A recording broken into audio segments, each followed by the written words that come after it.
Всем привет! Сегодня я приготовлю два замечательных средства, которые помогут вам в поднятии иммунитета, а также избавиться от кашля. Я всегда пользуюсь этими рецептами, но помните, без хорошего настроения, без свежего воздуха, без умеренной физической нагрузки эти средства вам могут не помочь. Чтобы приготовить золотую пасту, вы видите минимум продуктов: 60 грамм куркумы, в каждой пачке, которая продается, 15 грамм, то есть 4 пачки, 70 грамм растительного масла у меня в стаканчике, но вы можете использовать кокосовое масло, льняное, либо оливковое, 2 чайных ложки черного молотого перца. Если у вас какое-то неприятие в организме, то можете его не использовать. И 250 грамм обычной воды. Сейчас я буду соединять два ингредиента. Это вода и куркума. Хорошо перемешиваю и варю в течение 7-10 минут.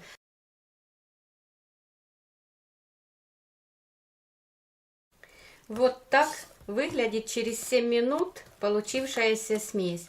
И сейчас я даю остыть до теплого состояния.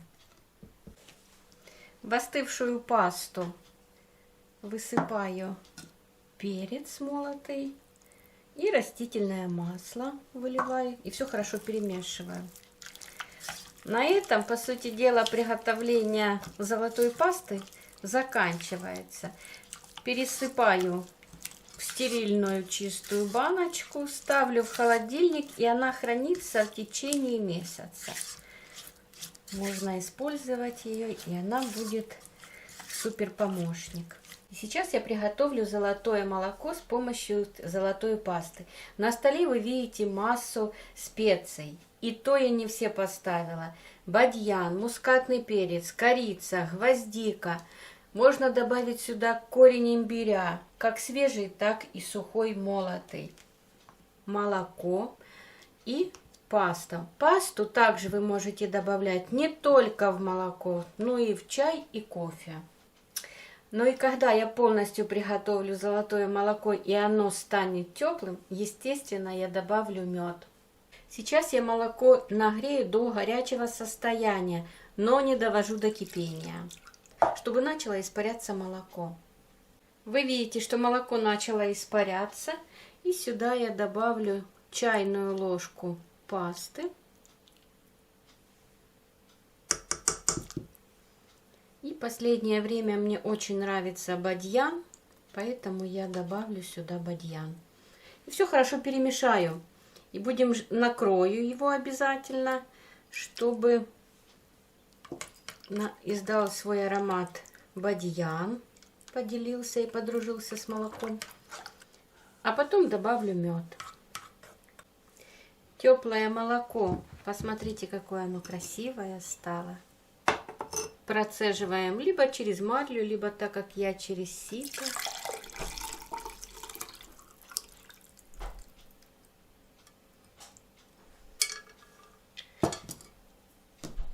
Добавляю меда на свой вкус, перемешиваю и наслаждаюсь полезным напитком. За ваше здоровье! Это божественный напиток. А сейчас я вкратце хочу подвести итоги.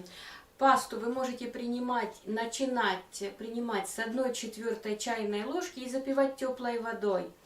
Либо добавлять в чай, в кофе, как я ранее сказала, и увеличивать по чуть-чуть эту дозу и выпивать, допустим, 2-3 раза в день.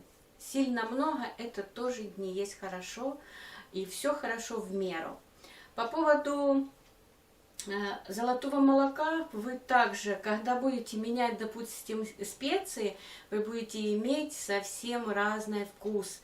И поэтому вам будет одно наслаждение пить такой напиток.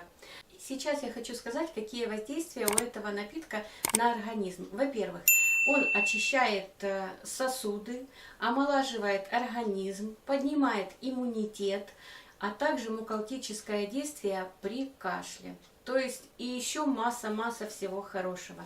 Если вы, повторюсь, это употребляете все в меру. Я желаю, чтобы вы были все здоровы, имели крепкий иммунитет. И еще обязательно одеваем улыбку на лицо, идем украшать мир своей красотой. Всего доброго и до новых встреч!